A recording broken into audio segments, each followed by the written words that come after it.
Pues anticipo que es una ponencia muy interesante. Iba a decir novedosa porque no es un tema que tratemos habitualmente en los congresos. Tenemos a 7 Delta Juliet Papa, que es José Miguel Valverde, jefe del servicio de anestesia del Hospital Universitario de Ciudad Real. Y Javier Torres, que es compañero suyo, ¿no? Ok, bueno, pues nos van a hablar de salud y radioaficción.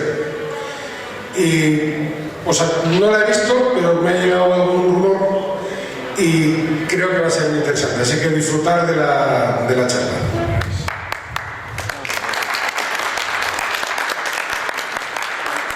Pues muchísimas gracias por invitarnos, gracias por parte de Javier Torres, que como ha dicho nuestro presidente es miembro es miembro del servicio de radiofísica de nuestro hospital y mi nombre también, que como ha dicho nuestro presidente, soy anestesista. En concreto dirijo el servicio de anestesia del hospital. La verdad es que veo que Luis se ha marchado con Alfa 4 o Charlie Radio, que fue realmente el que me propuso que diésemos esta charla y me ha metido en un compromiso bastante gordo. Y ya sabemos por la prensa que el tema de la radiofrecuencia, las radiaciones, pues están de moda, tenemos problemas con nuestros vecinos y tenemos en general pues problemas con el público, ¿no? Entonces quiero agradecer a Javier Torres el que me haya hecho una mano, porque realmente es el experto en este campo. Como he dicho, es miembro del departamento de radiofísica, aquí tenemos todo el departamento de radiofísica del hospital y gracias a su colaboración yo creo que esta charla ha sido posible. Bueno, esta primera diapositiva pues quería presentaros por el lugar donde nosotros realizamos nuestra actividad profesional, que es el hospital, en el cual estamos muy orgullosos de trabajar. Es un hospital de 500 camas y bueno, somos el hospital de referencia para toda la provincia. La provincia tiene aproximadamente medio millón de habitantes y en ciertas especialidades pues somos referencia para toda la comunidad autónoma. La comunidad autónoma estamos ahora próximo a 2 millones. Bueno, pues el departamento, si es que funciona, el departamento de radiofísica, pues como veis, realiza su labor pues, en las salas el departamento de radiología, radioterapia, medicina nuclear, y yo como anestesista, pues lógicamente pues, estoy en los quirófanos y en las salas de críticos. La charla la hemos dividido en 2 partes.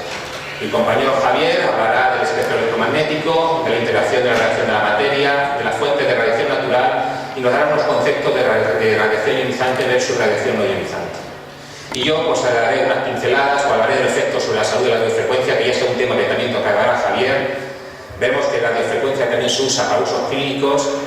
Daré también unas pinceladas de cómo está la normativa internacionalmente y luego al final pues terminaremos con unas conclusiones y reflexiones sobre todo el REACH.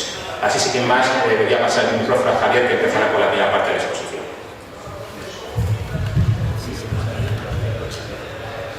Buenos días. Muchas gracias por invitarme a José Miguel también a dar la charla. Vamos a ver un poco qué efectos produce la radiación sobre la materia. La verdad es que lo que más podemos conocer es lo que podemos medir de forma más clara. Los efectos sobre la salud, como veremos después, es bastante más complicado. No tenemos nada para medir muy bien los efectos sobre la salud con cosas que provocan efectos tan pequeños sobre la materia. En mi caso particular, yo trabajo, mi trabajo, mi formación está siempre relacionada con las radiaciones ionizantes, ¿vale? Todo lo que tiene un espectro de radiación por encima de la ultravioleta. Entonces, digamos, es donde soy más fuerte en cuanto a lo que conozco y es donde los efectos sobre la salud están más conocidos y están más claros. En el entorno en que vamos a hablar de la radiofrecuencia, de las microondas, el efecto sobre la salud es algo que más o menos podemos conocer cómo interacciona con la materia y los efectos están muy en entredicho porque son muy pequeños en la realidad. La cuestión es cómo de pequeños son, más que si el efecto es muy grande. Lo primero que os quería presentar pues, es un poco el espectro electromagnético, donde estamos en cada momento. Recordaros que estamos hablando de radiación electromagnética, que es una onda que propaga energía mientras va recorriendo distancia en el espacio y que está, como bien sabéis, caracterizada por su frecuencia, por su longitud de onda, por la energía. ¿Vale? Podríamos tener frecuencias muy pequeñas, que son las que normalmente se usan en la transmisión de radio, que estarían en torno a los megahercios, los gigahercios, y podríamos ir avanzando hasta energías, frecuencias mucho mayores, donde ya, digamos, podríamos empezar a ver algunos efectos claros. Bueno, recordaros un poco las diferentes radiofrecuencias bajas, digamos, las diferentes bandas. Después estaríamos en la parte, digamos, en torno a la luz visible, ¿vale?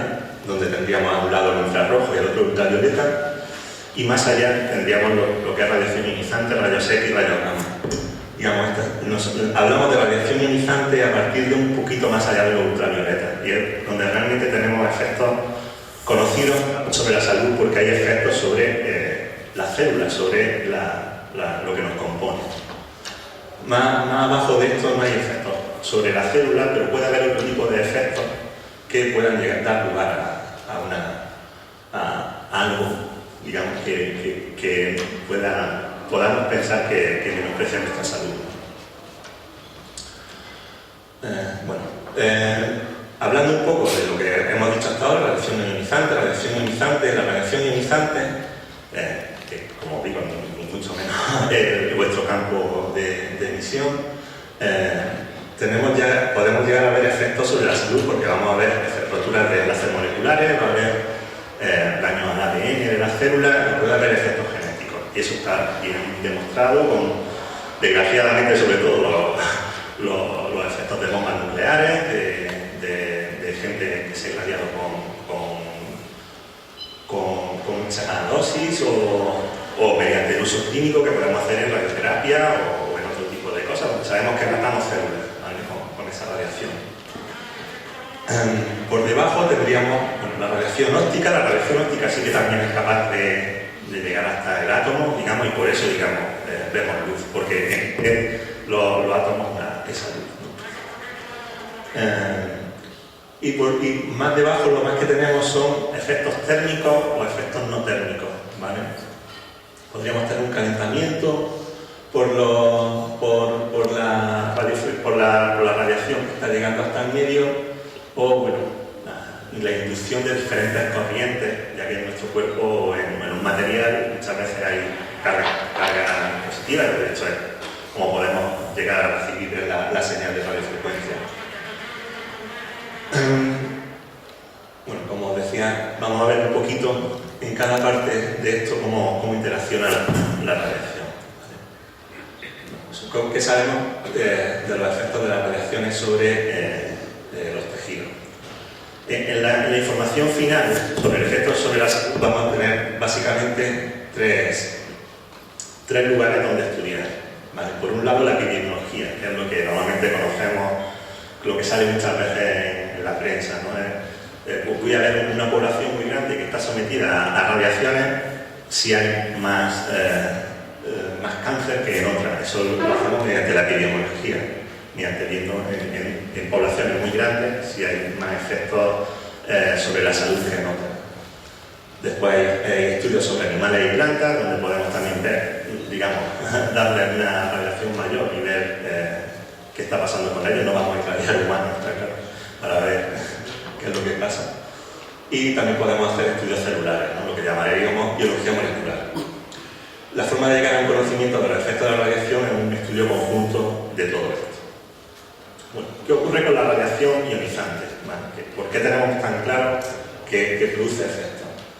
Bueno, lo primero es que nuestro cuerpo en general es un poco la radiación. La radiación normalmente nos atraviesa, es muy difícil que interaccione con nosotros, pero hay una pequeña probabilidad de que sí que no interaccione con nosotros.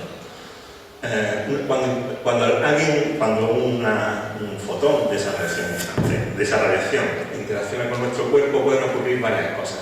Ocurren estos tres efectos, que no voy a entrar mucho en detalle con lo que ocurre, pero que una vez que llega la radiación deja salir del átomo un electrón, ¿vale? Ese electrón, al viajar por nuestro cuerpo, es una carga libre que puede hacer daño al entorno en el que se mueve. De hecho, digamos, esa absorción de la radiación es lo que usamos, por ejemplo, en la radiografía, ¿vale? Una radiografía, cuando nos hace una radiografía, nos manda una radiación de muy alta frecuencia y alguna queda atrapada en nosotros, muy poca. Y lo que vemos luego, hay un receptor detrás, donde vemos si ha pasado más o menos. Y pues, el hueso absorbe más, lo vemos, llega menos radiación, y el resto del cuerpo pues llega casi sin interaccionar, ¿vale? Por ejemplo, en el pulmón, que hay aire, pues casi no interacciona nada y lo vemos como de otra manera. Vale, sin embargo, este efecto puede llegar a ser muy grave, aunque con muy baja probabilidad, ya que, digamos, esa generación de electrones con muy poca probabilidad puede llegar a producir daño en el ADN, ya sea rompiendo directamente moléculas, y aquí las moléculas que forman el ADN, o generando en el agua que también nos compone partículas libres, eso que alguna vez quizá haya hablado, y que están manos, que son los partículas libres que se generan en nuestro cuerpo, y que tienden mucho a asociarse a otras moléculas y romperlas, ¿vale? En el momento en que tenemos un daño en el ADN, vale, parece que podemos tener un problema, pero no es tanto, porque nuestro cuerpo es bastante listo de todas maneras. Nuestro cuerpo sabe qué hacer muchas veces con esos cambios del ADN. En la mayoría de los casos será capaz de repararlo y no habrá ningún efecto, aunque haya habido aparentemente algo grave.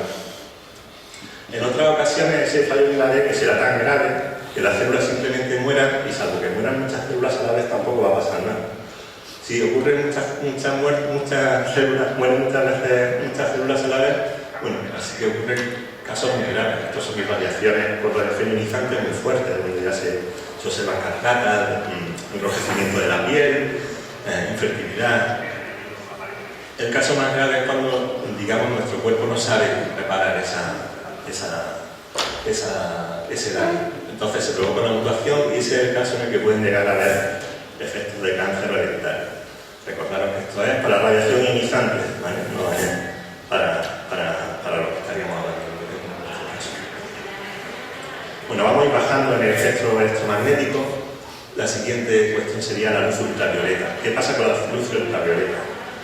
Bueno, sabemos que nos dicen que puede provocarnos cáncer de piel, la exposición a la radiación ultravioleta, y es porque tiene una energía suficiente para ionizar, sobre todo en la parte alta del espectro ultravioleta. Digamos que la parte alta del espectro ultravioleta es radiación ionizante, mientras que la baja ya sería una radiación no ionizante, no provocaría ningún efecto. También tenemos la suerte de que la capa de ozono absorbe la mayor parte de la radiación ultravioleta de alta frecuencia.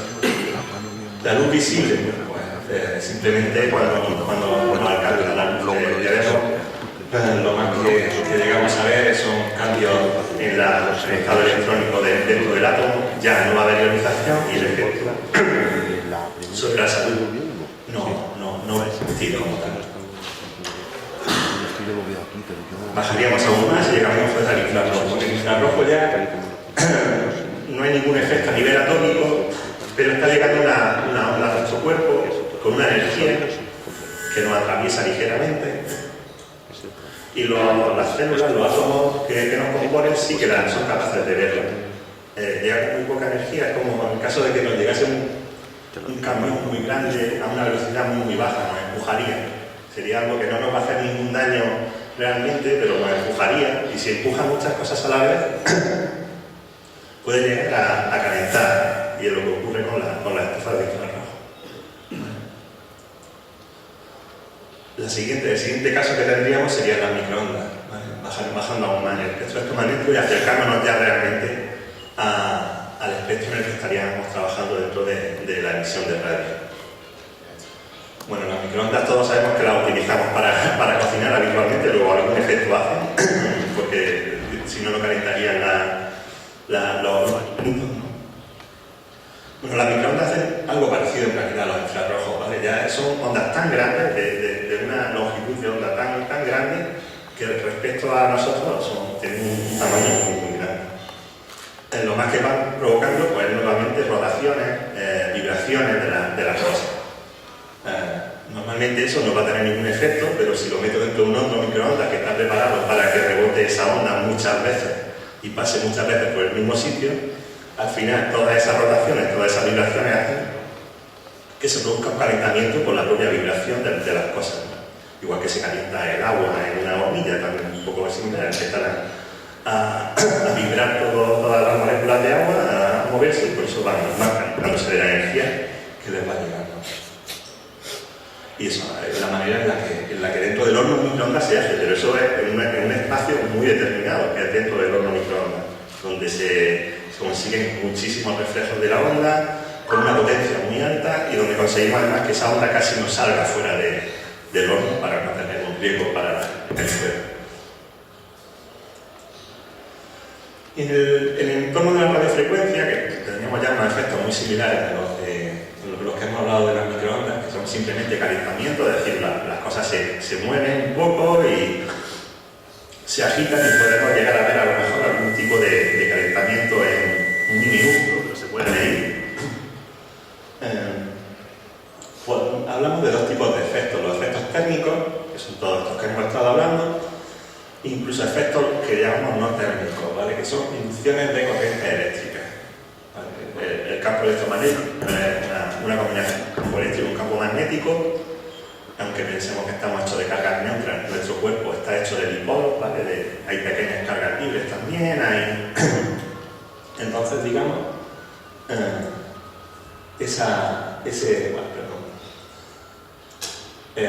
ese dipolo, digamos, que tiene realmente en el espacio una pequeña carga negativa y positiva hacia un lado o hacia otro, al atravesar un campo eléctrico los puede posicionar. Normalmente en la naturaleza de esos dipolos van cada uno orientado de una manera diferente, no tienen ningún tipo de orden, pueden ordenarse, ¿vale? Eso es un efecto, siempre es un efecto, pero eso tiene un efecto claro sobre la salud, ¿no? Sería la pregunta siguiente.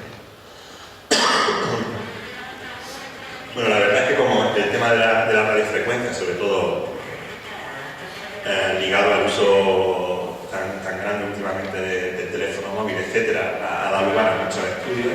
Bueno, pues se han realizado estudios de todo tipo con esto, como son pues, si hay efectos reproductivos, si hay efectos en el comportamiento de las personas por esta modificación de las cargas, gran cantidad de posibles efectos que podrían estudiarse.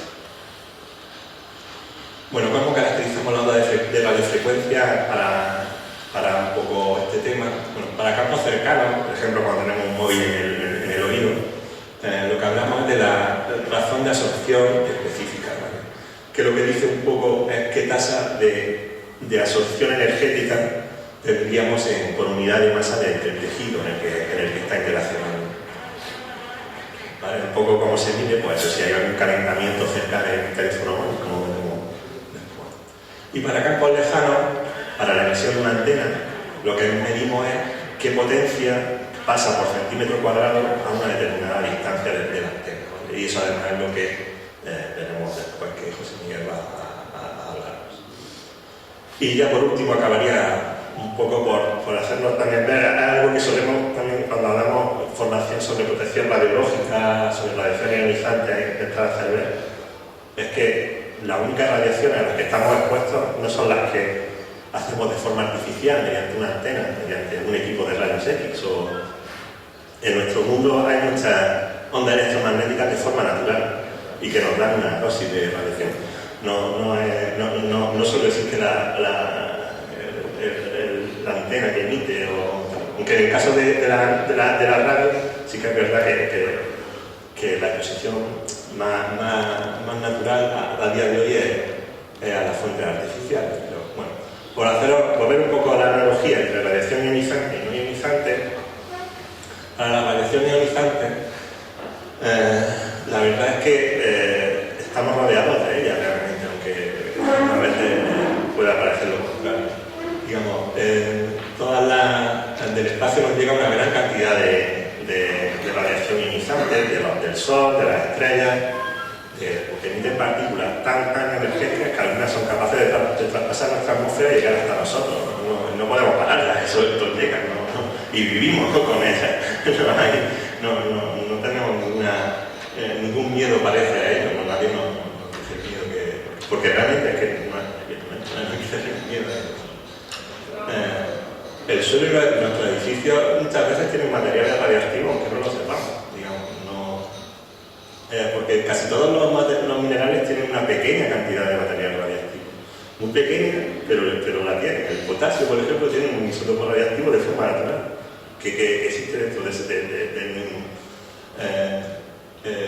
La mayoría de minerales, y ocurre mucho con el granito, tienen una pequeña cantidad de un gas que es radiactivo. Son cantidades muy pequeñas, pero son medibles, las podemos medir, están ahí.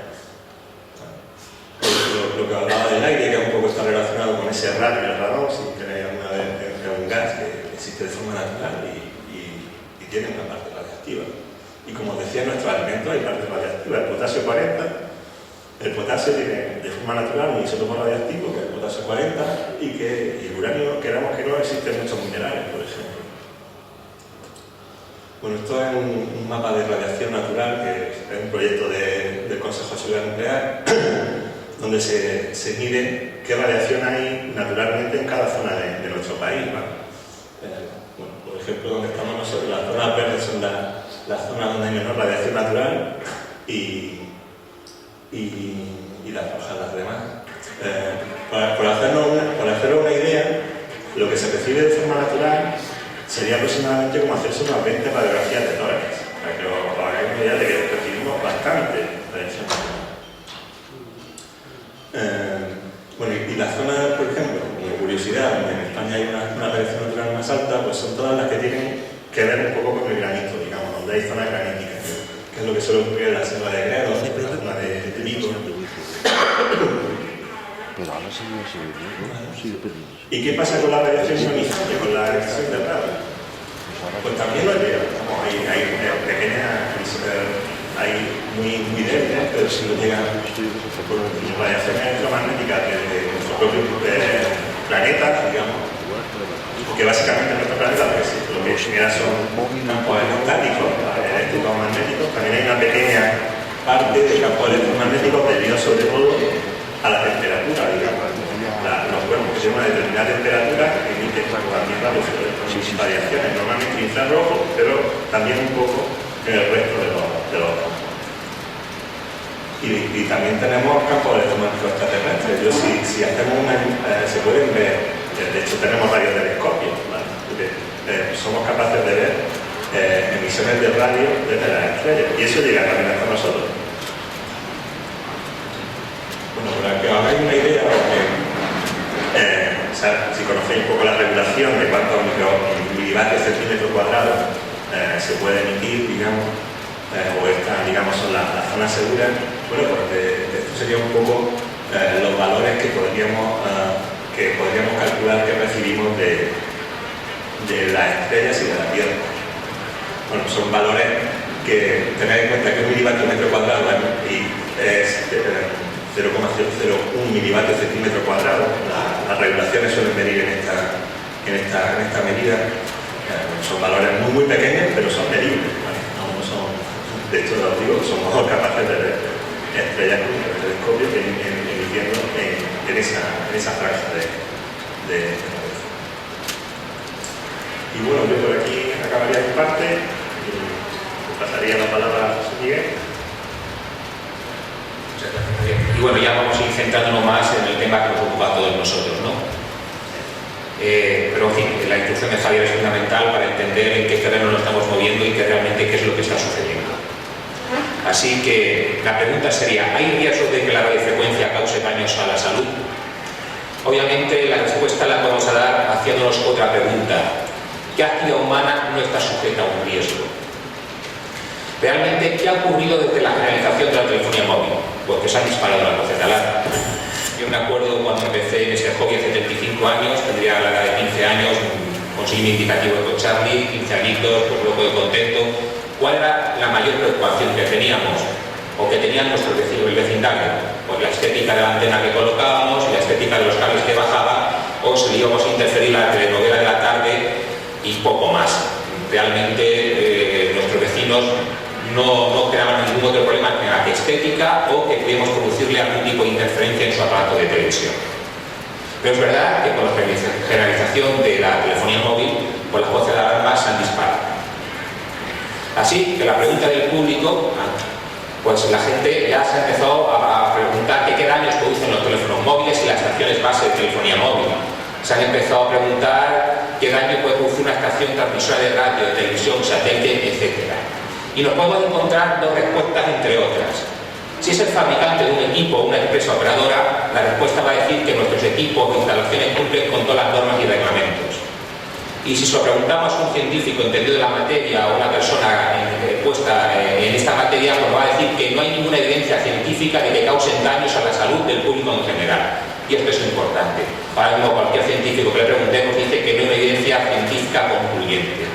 Pero es verdad que dependiendo a quién se pregunte, también se pueden encontrar otras respuestas, como que producen cáncer, causan esterilidad, producen daños cardíacos, alteran los nervios, aumenta el riesgo de que caigan rayos y un montón de etcétera, a los cuales ninguno de nosotros estamos ajenos. Pero como ha dicho Javier, la integración de la energía de radiofrecuencia en el tejido vivo solo produce dos tipos de efectos. Ya estamos moviéndonos en el espectro de radiofrecuencia, o sea, ya estamos empezando a hablar de las frecuencias que nosotros usamos. Y son efectos térmicos, ya hay sencillamente una elevación de temperatura, además que todo lo podemos comprobar cuando tenemos una conversación más tiempo de lo normal con un teléfono móvil. Y luego hay una serie de efectos que tenía explicado Javier, que son efectos no térmicos específicos, consecuentes e independientes de la elevación de temperatura, los dipolos que la está explicando. Solamente los efectos térmicos, es decir, el aumento de temperatura, son claramente demostrables y bien conocidos. Aunque se han demostrado algunos efectos biológicos de la radiofrecuencia a nivel celular, los efectos en la salud no están bien demostrados y con frecuencia son contradictorios y continúan siendo objeto de investigación, especulación y controversia. Pero ¿por qué se han disparado las voces de alarma? Principalmente por dos estudios en los últimos años. Uno es el estudio Interphone de la Organización Mundial de la Salud y otro es el estudio Bioiniciativa que se publicó en el año 2007 y luego se publicó una revisión en el año 2012. ¿Qué dice el estudio Interphone? Bueno, pues el estudio Interphone clasificó la radiofrecuencia como agente carcinogénico con un nivel de evidencia científica 2B. Más adelante ya explicaré lo que es el nivel de evidencia. Y este estudio es un estudio promovido por la Organización Mundial de la Salud a través de la Agencia Internacional de Investigación sobre el Cáncer. Este estudio trata sobre la relación entre los teléfonos móviles, y perdonadme que siempre me refiero a los teléfonos móviles porque la mayoría de los estudios son sobre teléfonos móviles, realmente nosotros estamos poco estudiados, y la aparición de determinados cánceres cerebrales. Esto es importante. El estudio comenzó en el año 2000 y concluyó en el 2006. Y si bien los resultados no se llegaron a publicar hasta el año 2012, es decir, 6 años posterior a la finalización del estudio. Así, este estudio ha suscitado muchísima polémica por diversas razones. En primer lugar, por la tardanza entre su finalización y la fecha de publicación de los resultados, y también porque los resultados no son concluyentes. Esto ya había insistido. Pero sí sugieren que habría o que podría haber un riesgo significativo de aumento de algún tipo de cáncer, concretamente de los gliomas. El glioma es un tipo de cáncer cerebral. Pero es verdad que no es el primer estudio que la Organización Mundial de la Salud ha publicado, no con cierta polémica. Hace unos meses, no sé exactamente cuándo, pues salió otro estudio diciendo que la carne roja en la dieta es un factor también cancerígeno con un nivel de evidencia 2A. El otro día, repasando la exposición, Javier y yo en su despacho, pues también dijeron que el consumo de café también puede ser otro factor carcinogénico con un nivel de evidencia 2B. Incluso hay estudios de la Organización Mundial de la Salud que dice que el consumo de carne elaborada hay un alto nivel de evidencia que puede ser un factor carcinogénico. O sea, que son estudios que no dejan de ser polémicos y ninguno hemos dejado de consumir casi carne roja, ninguno hemos dejado de consumir ciertas tazas de café y ninguno hemos terminado de comernos pues, un buen bocadillo de chorizo, por ver unos ejemplos. Y el otro estudio que también ha creado muchísima polémica ha sido el estudio Bioiniciativa, que como dije antes se publicó en el año 2007 y se hizo una revisión en el año 2012. ¿Qué es ese estudio? Este estudio es una revisión bibliográfica de más de 1500 páginas, o sea, es un estudio muy difícil de leer, es denso, que toma como referente a más de 3.800 estudios científicos y trabajos sobre exposición al campo electromagnético de radiofrecuencia y de frecuencia extremadamente baja, y están realizados por expertos de reconocimiento internacional. Como ya he dicho, la primera edición fue en agosto de 2007, donde ya se revisaron 2.000 estudios, y en la actualización del 2012 se añadieron 1.800 estudios nuevos. Este estudio está disponible en línea, por lo tanto, al terminar la charla, o si alguien tiene papel y lápiz, se puede tomar el nombre, porque ya está colgado en línea desde el 7 de enero de 2013 y puede ver lo que realmente dice. La verdad es que su lectura puede ser alarmante para lo que es nuestro hobby, ¿no? ¿Y qué constata este estudio? Que los niveles existentes de sociedad pública son inadecuados para proteger la salud y documentan evidencias científicas actuales sobre la relación causal de los campos electromagnéticos y abordan evidencias que la radiofrecuencia puede tener efectos adversos sobre los genes y el ADN, es decir, genotoxicidad, o sobre las proteínas del estrés, o sobre la melatonina y el sistema inmunológico, o sobre la fertilidad y la reproducción, o la disminución y alteración del esperma, aborto involuntario, o sobre efectos fetales y neonatales, efectos teratogénicos, que pueden producir alteraciones de la barrera hematoencefálica con evidencia de autismo, alteraciones neurológicas y de comportamiento, es decir, efectos sobre la memoria, aprendizaje, comportamiento, atención, trastorno del sueño, o incluso puede haber una mayor incidencia de leucemia infantil y otros casos infantiles, o mayor incidencia de tumores cerebrales, neuromas, cáncer de mama, enfermedad de Alzheimer. Con este estudio acabamos nuestra emisora y nos vamos a casa. Bueno, en la actualización, en la siguiente actualización de este estudio, en el año 2012, se considera que con los parámetros de la Organización Mundial de la Salud y con la evidencia actual, los campos electromagnéticos se deben clasificar ya como un factor carcinogénico humano, tanto en radiofrecuencias como en frecuencias extremadamente bajas. Y además hacen referencia al estudio de la OMS, que fue el estudio Interphone, diciendo que la radiofrecuencia es un posible carcinógeno humano con un nivel de evidencia 2B. Y lo que reclama este estudio es la necesidad de disponer de límites más estrictos ante la exposición a los campos electromagnéticos y así como a los campos de baja frecuencia. Bueno, ya hemos dicho que son estudios que se están moviendo en niveles de evidencia y los niveles de evidencia lo han puesto en nivel 2B. Bueno, ¿qué es el nivel de evidencia científica? Bueno, el nivel logrado de evidencia clínica es un sistema jerarquizado, basado en las pruebas de estudio de investigación que ayuda a los profesionales de la salud a valorar la fortaleza o solidez de evidencia asociada a pruebas de estudio de investigación. Este nivel de evidencia va de 1 a 4. El 1 se divide en 1A, 1B, el 2 en 2A, 2B, el 3 en 4. Los estudios de máxima evidencia científica serían los que podemos encontrar, encuadrar en el nivel 1A y los de menor evidencia científica son los que podemos encuadrar en el 4. Como ya hemos dicho, tanto el estudio de iniciativa como el de la OMS clasifica la radiofrecuencia como un factor carcinogénico con un nivel de evidencia 2B. Esto quiere decir que la evidencia proviene de al menos un estudio no completamente experimental, bien diseñado como el estudio de cohortes. Se refiere a la situación en la que la aplicación de una intervención está fuera del control del investigador. Es decir, un investigador no lo van a poner ante un campo electromagnético o ante un campo para producirnos un mal, ¿no? Pero sí es verdad que estamos expuestos a esos campos y lo que hacen los investigadores es evaluarlo. Este es el grado de evidencia que se consigue con el nivel 2. Pero es verdad que tampoco va a ser todo malo con la radiofrecuencia, que la radiofrecuencia que lo usamos con fines medicinales, desde nuestras clínicas del dolor como para producir correcciones de efectos visuales, lo que llamamos la retoplastia, que se utiliza la energía liberada por un emisor de radiofrecuencia en vez de una fuente láser o incluso un bisturí para realizar cortes en la córnea y remodelar su curvatura. También la radiofrecuencia, el calor que se produce con la radiofrecuencia, se usa como alternativa a la cirugía mayor en el cáncer de hígado. Se utiliza la energía generada por una fuente de radiofrecuencia para generar calor por encima de 100 grados centígrados para destruir las células tumorales. También usamos la radiofrecuencia por el tratamiento de la apnea del sueño, el tratamiento de los ronquidos. Podemos usar también lo mismo, el calor que se produce con la radiofrecuencia para reducir el volumen y aumentar la tensión de los tejidos de la base de la lengua y el paladar blando. También usamos para tratar el cáncer, la hipertrofia benigna de próstata. La radiofrecuencia que está emitida a través de una aguja, liberándose una energía que se transforma en calor, sin calor del efecto del calor de la radiofrecuencia, el cual destruye un tejido prostático. E incluso los cardiólogos lo usan para tratar ciertas arritmias y podemos usar lo mismo, la capacidad de producir calor que tiene la radiofrecuencia, que es mediante un catéter con un electrodo en su punta, se transmite la energía generada por un creador de radiofrecuencia para relacionar una vía anómala de transmisión del estímulo cardíaco. Así que ahora ya tenemos las dos partes, los estudios alarmistas y los usos medicinales que podemos tener con la radiofrecuencia. Pero es verdad que el estudio de bioenergía activa está exigiendo a las administraciones una normativa mucho más extensa y mucho más explícita. Y aquí vemos la mayoría de los organismos que están haciendo la regulación de la potencia de emisión de nuestras antenas, de las antenas de telefonía móvil. Y todas, a pesar de ser muy variadas, todas suelen ser muy coincidentes.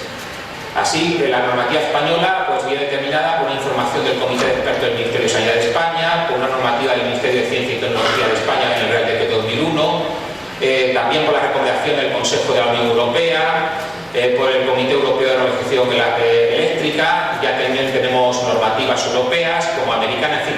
Lo importante de esta diapositiva es que son muchos los organismos que están dictando normativas o recomendaciones en cuanto al nivel de la potencia de emisión, y lo importante es que todos tienen valores muy similares.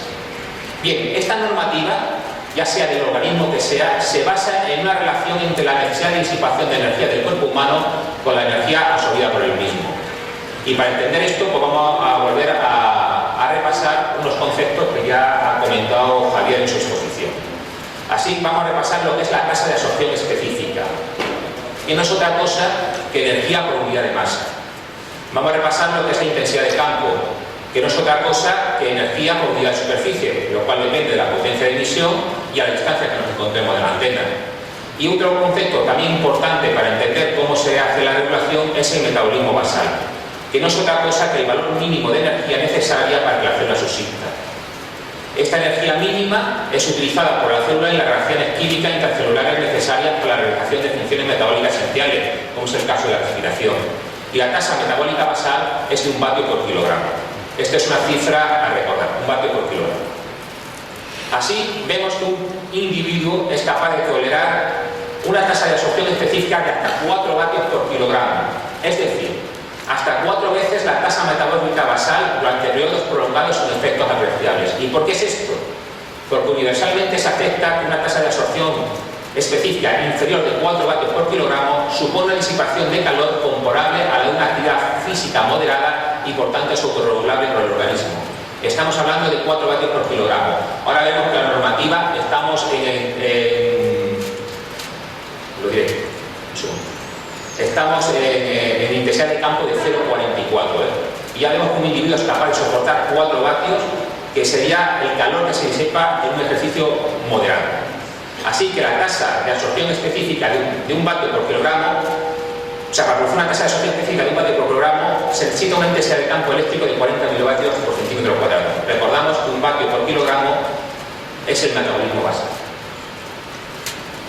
Pero vamos, la preocupación por regular la emisión, la potencia de emisión de radiofrecuencias no es nueva, no ha sido porque haya aparecido la telefonía móvil. Ya en el año 1948, la Clínica Mayo y la Universidad de Iowa demostraron que niveles de exposición por encima de 100 milivatios por centímetro cuadrado producían de manera consistente efectos adversos, y por debajo de 10 milivatios por centímetro cuadrado no se observaron efectos significativos. Así, tanto la Clínica Mayo como la Universidad de Iowa, ya en el año 1953 se sugirió que 10 milivatios por centímetro cuadrado ya podía ser un límite seguro. Pero ¿cómo estamos actualmente? Bueno, aquí vemos los niveles de exposición a radiofrecuencia que se consideran seguros al público general. Vamos a tomar como referencia la Comisión Internacional sobre Protección de Radiaciones No Ionizantes. Aquí tenemos 2 frecuencias muy usadas en telefonía móvil y vemos que está entre 0,44 y 0,75 milivatios por centímetro cuadrado. Estos ya son valores que internacionalmente se consideran como seguros, es decir, no pasar a una tasa de exposición por encima de ello se considera seguro por la salud. Y tal como se ha dicho, todos los organismos y agencias internacionales pues, suelen tener valores muy próximos. Así que si vamos a un ejemplo práctico, pues vemos esta gráfica que si una estación de radio está emitiendo una potencia radio de 2000 vatios, que es una potencia muy superior a la que tenemos aquí permitida en España, tendríamos que estar aproximadamente a una distancia de 2 metros para estar expuesto a esta intensidad de campo, es decir, para empezar a tener o poder empezar a pensar que tenemos un cierto riesgo para nuestra salud. Realmente, si no recuerdo mal y si no me corregís, la máxima potencia a la que estamos permitidos los radioaficionados españoles son de 1000 vatios. Por lo tanto, con 1000 vatios prácticamente a 1 metro tendríamos que estar junto a la antena. Y si cogemos un cafetón estándar, como los que tenemos en el hall, que creo que tienen 100 vatios de salida, por tanto, potencia radiada puede ser 70, 80, en fin, depende de las pérdidas que pueda tener el cable coaxial, la antena, pues prácticamente habría que estar debajo de la antena para estar sometida a esta intensidad de campo y tener o poder empezar a pensar que podríamos tener un cierto riesgo para nuestra salud. Es decir, que a pesar de todo el alarmismo que se ha creado, estamos en niveles de exposición muy bajos, como ha dicho Javier, o sea, seguros. Esto sería pues, un ejemplo más extremo. Aquí estamos hablando de una potencia radial de 100 kilovatios. Esto imagino que lo manejarán solo emisoras comerciales y no todas, ¿no? vamos, de ojeando yo nuestra revista de URE, en el rincón de Radio Escucha, bueno, muchas veces se pone con qué potencia emiten la emisora de onda corta, y quiero recordar que normalmente no suelen llegar a ese nivel de potencia. Y ya vemos que estando por debajo, o sea, nos tendríamos que acercar a 80 o 100 metros para realmente estar en un nivel peligroso que actualmente se considera peligroso. Esto ya sería un ejemplo muy extremo. Perdón. Así que, concluyendo, podemos volver a la misma pregunta con la que empecé a hablar esta charla. ¿Existe alguna actividad humana que podamos decir que tiene un riesgo cero sobre nuestra salud y la de nuestro entorno? Bueno, pues la evidencia científica nunca dirá un no rotundo, aunque pueda existir un efecto, pero nos indicará que la probabilidad de que exista algún efecto es casi nula. Ya lo hemos visto con la gráfica, han puesto niveles muy seguros y realmente que nosotros estemos expuestos a intensidad de campo tendríamos que estar justamente debajo de las antenas. Y también dice que los efectos esperados por las radiaciones son los mismos que se producen por otras fuentes y es muy complejo separar todas las contribuciones. Mi compañero Javier ya ha dicho que estamos expuestos a múltiples fuentes que están produciendo radiación. Entonces, ¿hasta qué punto una alteración sobre la salud puede estar provocada por una fuente artificial, natural o de cualquier otro tipo? Es difícil de determinar. La radiofrecuencia, como ya hemos insistido, no produce ionización. O sea, realmente cuando se produce ionización es cuando está claramente demostrado científicamente que puede haber un daño para la salud. Los únicos efectos biológicamente claramente comprobados son por calentamiento de los tejidos. Y no hay hasta ahora ninguna evidencia concluyente que permita asociar la radiofrecuencia con ningún tipo de cáncer. Ahora, sin embargo, es cierto que actualmente hay cierta evidencia científica de que pueden ocurrir efectos biológicos con bajos niveles de radiación. Y en el estado actual del conocimiento no es posible asegurar que la energía de radiofrecuencia, aún de bajo nivel, no tenga efectos potencialmente adversos para la salud, pero tampoco se puede asegurar que sí los tiene. Ya como resumen, yo creo que esta diapositiva es bastante gráfica. El único riesgo estadísticamente comprobado hasta ahora del uso de aparatos emisores de radiofrecuencia es el peligro de sufrir un accidente de tráfico si se utiliza el teléfono móvil al conducir un automóvil. Muchísimas gracias por vuestra exposición. Sé que es difícil que se hayan dado plácidas, pero yo creo que si sacamos conclusión y estamos expuestos a intensidad de campo muy bajas y muy severas. Si queréis alguna pregunta. Sí, yo quisiera hacer una pregunta.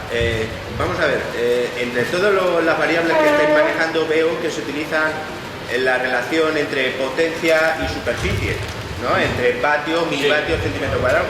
Pero vamos a ver, también tendrá algo que ver el nivel de exposición, es decir, el tiempo, porque no es lo mismo recibir una carga de unos determinados vatios por centímetro cuadrado, no es lo mismo el efecto que puede llegar a tener de manera instantánea que si se prolonga, por ejemplo, durante una hora o incluso años. Bueno, un poco está claro que el tiempo es un valor en la dosis total, pero la dosis instantánea también es importante en el calentamiento, que si yo mantengo un calentamiento de 0,5 grados durante toda mi vida, a lo mejor eso no produce ningún efecto ni en la salud. Si son 4 grados durante 2 segundos o en un momento muy claro, sí tiene un efecto. Y ahí es donde, digamos, te apoyas para eso.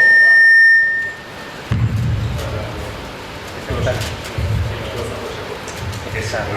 Ya te digo que no es mi campo que pueda tenerlo más claro. Si hablásemos de radiación ionizante, el tiempo es claramente un efecto multiplicativo. No es como la piel, ¿no? Que va guardando efecto memoria. Sí. No hay efecto memoria como tal, pero porque si es durante toda tu vida, los límites, por ejemplo, de radiación ionizante no son iguales si son durante toda tu vida que si es en una hora. Porque nuestro cuerpo, por ejemplo, es capaz de adaptarse a eso. Si yo estoy dando una tasa de dosis, que sería un poco ese concepto de barrio, tasa de dosis, muy bajo, mi cuerpo, por ejemplo, es capaz de adaptarse. Sabe cómo actuar ante ello. Si yo doy una tasa muy alta, instantánea, puede ser un problema. Las dosis que se recibieron, por ejemplo, ya. Estoy haciendo una analogía que quizás no es la correcta, ¿no? Porque estoy hablando de radiación ionizante con no ionizante. Pero la dosis que se puede recibir durante toda la vida por vivir en nuestro planeta y la que se recibe expuesto a una bomba atómica en Hiroshima, por ejemplo, puede ser parecida, pero no es lo mismo recibirla instantáneamente que durante toda la vida.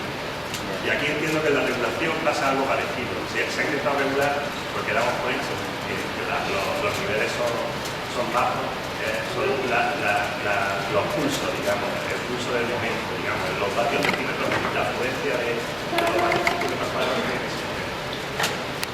Quiero pensar eso. La verdad es que me falta un poco de profundidad para estar seguro de que, porque yo sí, pero yo estaba pensando lo mismo durante la exposición, de que digo, ¿y el tiempo?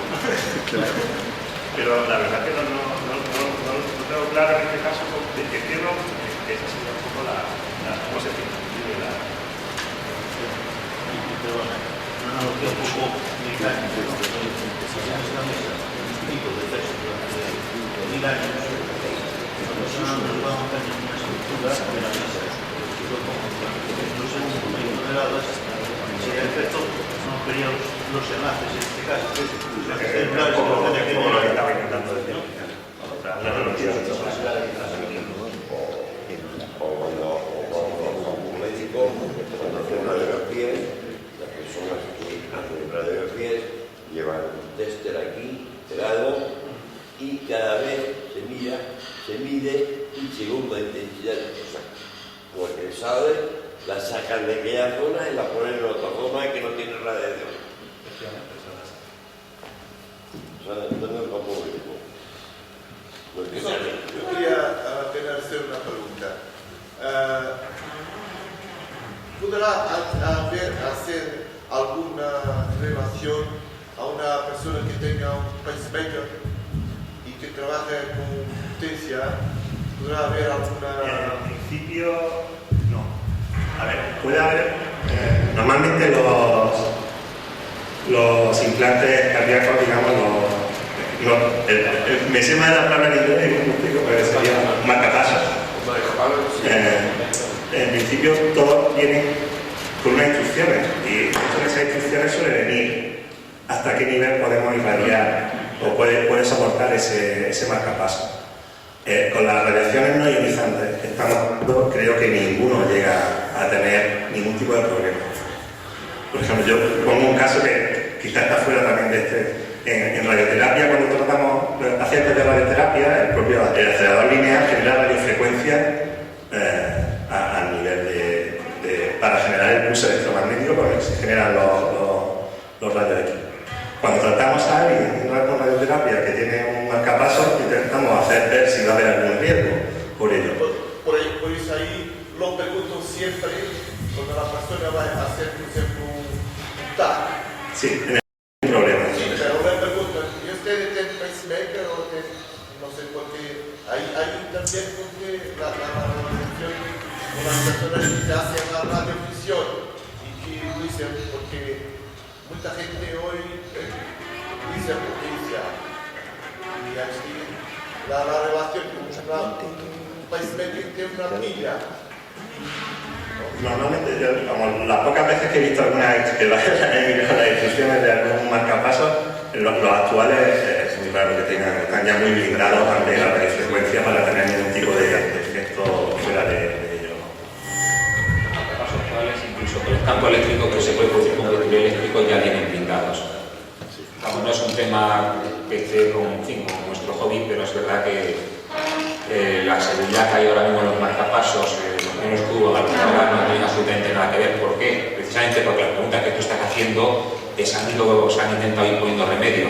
Vamos, yo puedo hablar de mi campo, o sea, un enfermo que iba a intervenir con un marcapaso, pues hace unos años era más o menos un problema. Había que reprogramarlos, dejar una frecuencia fija, poner una imagen encima para que sea una frecuencia fija, precisamente para que los campos eléctricos y el vector eléctrico del cirujano no interfieran. Hoy en día, pues lógicamente, toda la tecnología ha ido avanzando y todos esos problemas se han ido subsanando. Aún así, muchísimas veces, yo hablo de mi área de conocimiento, lo que es un quirófano, pues tomamos medidas preventivas como de volver a reprogramar un marcapaso y dejar una frecuencia fija para que el victorino no interfiera, o incluso tiene un mecanismo de seguridad que colocando un imán encima te deja el marcapaso a una frecuencia fija.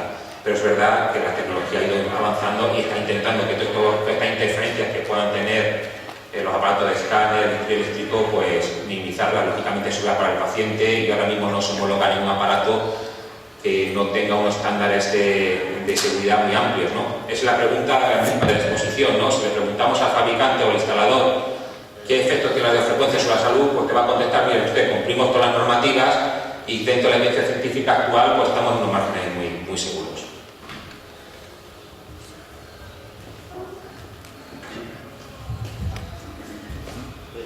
Eran dos preguntas. Una, la relación entre la frecuencia de las ondas y la penetración en el cuerpo. Es decir, por ejemplo, como una tendinitis te da una cosa, pero en el microondas no vale, no lo sé, pregunto. Ya estáis preguntado en terapéutica, ya se está hablando de lo que es nuestro tema. Las frecuencias de radio, digamos, la penetración es muy baja, digamos, pocos centímetros. De hecho, bueno, es lo mismo que si nos ponen una fuente de infrarrojos cerca, nos vamos a quemar la zona más cercana de la piel. La penetración es muy baja, digamos, sobre todo efectos, por ejemplo, cuando un teléfono móvil, si veis algunos de los estudios que hay en internet y tal, suelen salir curvas de calentamiento dentro de la oreja. Bueno, pues penetran un poquito, vamos, no es que no. A nivel ya más alto, digamos, por ejemplo, los infrarrojos llegarían a atravesar nuestro dedo. Si pones la luz roja, por ejemplo, del visible, nos atraviesa. Por ejemplo, una ultravioleta no, pero es por otras cuestiones. Y ya si seguimos más para arriba, los rayos X nos atraviesan y de hecho interaccionan muy poco con nosotros. Pero sí, estaría, digamos, muy poquito, digamos. Pero unos centímetros, pues así sí se puede. No sé decirte el nivel, ¿vale? Cuánto atraviesa el nivel. Sí, una energía. Quería simplemente haceros un reproche. Creo que la falta de definición del campo científico, no a vosotros, sino a los científicos en general, creo que indirectamente está fomentando una rumorología que nos hace entrar en muchísimos problemas. No es posible dentro del campo científico dar una definición de la situación actual mucho más concreta de la que estáis dando, porque realmente creo que la impresión es de que realmente no lo sabemos. Y eso es ciencia. Lo sé. Es que la ciencia no es decir, yo sé esto. De hecho, yo como científico, como físico, digamos, nunca decimos.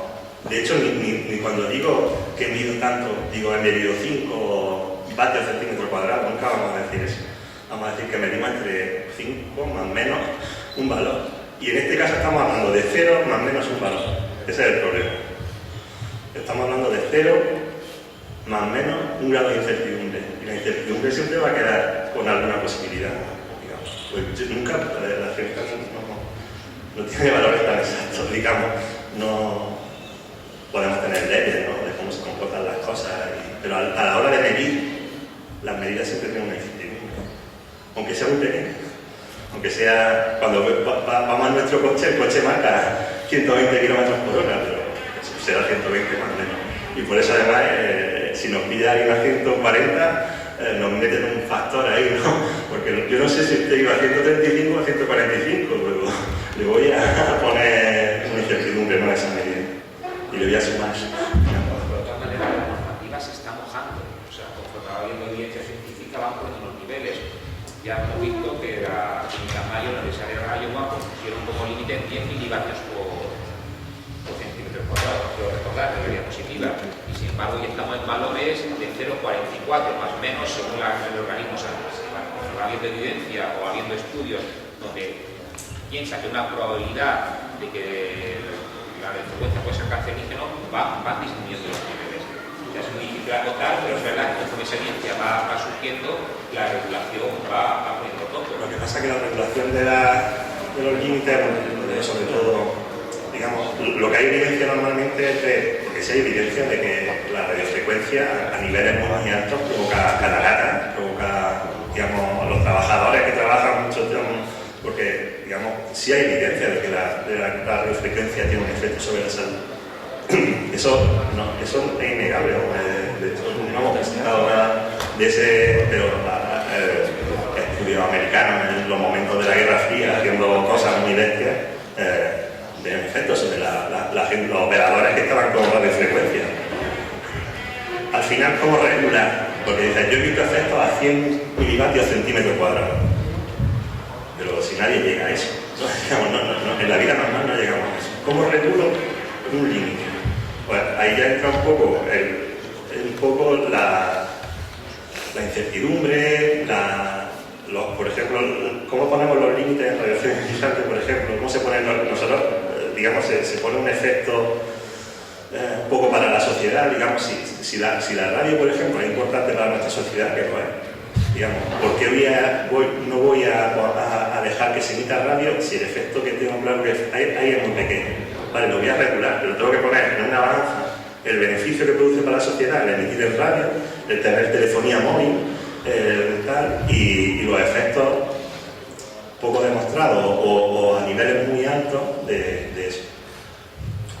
Quizás siempre pasa lo mismo, voy un poco a la radiación ionizante. La radiación ionizante, a los niveles de dosis que están regulados, no hay mucha evidencia tampoco. Lo que tenemos son evidencias muy por encima. Lo que hacemos es extrapolar esa evidencia a dosis muy altas y las extrapolamos a bajas. Porque no tenemos otra manera de saberlo. Es así. ¿Yo? Sí, creo que sí que está. Sí, mira, yo tengo un tema, a pesar de lo que habéis dicho, que me tiene con la mosca tras la oreja. Yo fui uno de los 5, soy Luis, A3WX. Fui uno de los 5 que nos dieron, nos otorgaron una licencia para transmitir en la banda de 600 metros. Y entonces monté mi equipo, monté mis antenas, empecé a transmitir en modo baliza y poco tiempo después empecé a desarrollar una DMAE. Una DMAE es un bonito término médico que quiere decir degeneración macular asociada a la edad, que en román paladino quiere decir, macho, te estás quedando ciego y además eres un viejo. Entonces yo no sé, siempre me quedo con la historia de que no fuese justo la frecuencia, la potencia no, porque eran milivatios, pero la frecuencia, el estar muy cerca de la antena, el que me hubiese afectado esto. El oftalmólogo me dijo que no, pero claro, los oftalmólogos saben mucho de ojos, pero nada de frecuencia. La pregunta es muy difícil saberlo si ha sido por un estudio sobre en esa banda, si ha tenido algo que ver. Lo que sí te puedo decir como médico que la degeneración macular no es que diga que sea una enfermedad generalizada en las personas de cierta edad, pero que no es infrecuente. Entonces, si me preguntas mi opinión, lo más seguro es que sea una degeneración macular por la edad, que no por la exposición que has tenido. Ahora, decirte que no, pues la única manera de saberlo era si no hubiese estado expuesto, ¿no? Pero realmente si te has movido en unos campos bajos, lo más probable sea un problema de tu edad más que el que hayas estado expuesto a esos estudios que han hecho. ¿Hay algún estudio sobre la radiofrecuencia en los ojos? Ten en cuenta que eres un caso, teníamos que tener, pues igual mil radioaficionados como tú, que estén haciendo los mismos estudios con una edad similar a la tuya y ver efectivamente que entre esos mil radioaficionados hay un aumento de incidencia sobre una degeneración macular. Un solo caso es imposible saberlo. El efecto de la radiofrecuencia no es diferente del que provocan otras circunstancias naturales. Entonces, por eso es tan complicado a veces decir si algo ha sido por eso. Por poner un ejemplo también, porque se otra vez de Unicamp, ¿no? Con el accidente que hubo en la central de Fukushima, ahora salió hace poco una noticia que le habían dado, digamos, una indemnización a un trabajador que había desarrollado se lo habían pagado como por radiación. Pero la realidad no es que se sepa que se cancela por radiación. De hecho, la noticia no está bien dada. Lo único que se ha hecho es que el gobierno ha decidido que como por haber hecho esto usted tiene una probabilidad de un 10% más de haber tenido linfoma, le voy a dar una indemnización. Pero yo no sé si usted tiene un linfoma porque le ha tocado, porque el linfoma ocurre de forma natural, o porque estuvo allí. Es que es muy difícil de saber, digamos, de llegar a esa conocimiento. Bueno, está diciendo que acabemos, pero si acaso un par de preguntas rapiditas con respuestas cortas, si nos permites, pero rapidito porque ya me están llamando la atención y no quiero que me echen de la asociación. Venga, sí, haz la pregunta, intentamos contestarla rapiditos. Es que si no me echan de asociación y bueno, y aunque todavía no estoy activo, tengo las antenas desconectadas, pero quiero seguir perteneciendo a la UE. Venga, la pregunta, sí. Una cosa por la explicación que ha sido extraordinaria y y habéis tocado el asunto de la próstata. Pero yo agradecería, luego, lo que habéis dicho de la degeneración ocular de la vista, como ha dicho el señor, quería que, si no ahora, en la próxima reunión que tengamos, pues yo os agradecería que tocarais el asunto de esta del cerebro, la degeneración cerebral, en las neuronas, y a un límite la frecuencia para que fastidie las neuronas, en el sentido de... Es una cosa difícil, pero bueno, si nos vuelven a invitar, aceptaremos el reto. Si el violín, digamos, que ha presentado, pues seguramente yo creo que decía algo. Sí. Lo digo porque serví 14 años después de la carrera de maestro nacional, 14 años en la marina mercante como terminal oficial, de terminal radio electrónico y entonces, por eso nos dicen a todos los oficiales de radio que estamos ahí, a todos los tripulantes de todas las naciones. Dice que el oficial de radio es la persona que está afiliado del grupo, algo de la neurona. Bueno, el estudio de iniciativa que está colgado, pues puedes integrar en su lectura y bueno, quizá para una próxima edición, pues igual acercamos el reto. Ya tomaremos nota. Mi pregunta es para la audiencia. Hace poco tiempo, transmitiendo en 80 metros, me aparece en la televisión sobre alimentación de la antena. Una raya, pero los canales se ven perfectamente. ¿Alguien me explica eso? Eso ya es una respuesta muy técnica, no sé si habrá un técnico en la sala que pueda contestar y yo le voy a pasar el micrófono a nuestro vicepresidente. Si alguien le pueda contestar bien, porque yo ahí de verdad, eso ya no es mi campo. Bueno, yo solamente me queda agradeceros vuestra ponencia, daros las gracias por estar aquí hoy y sobre todo compartir vuestros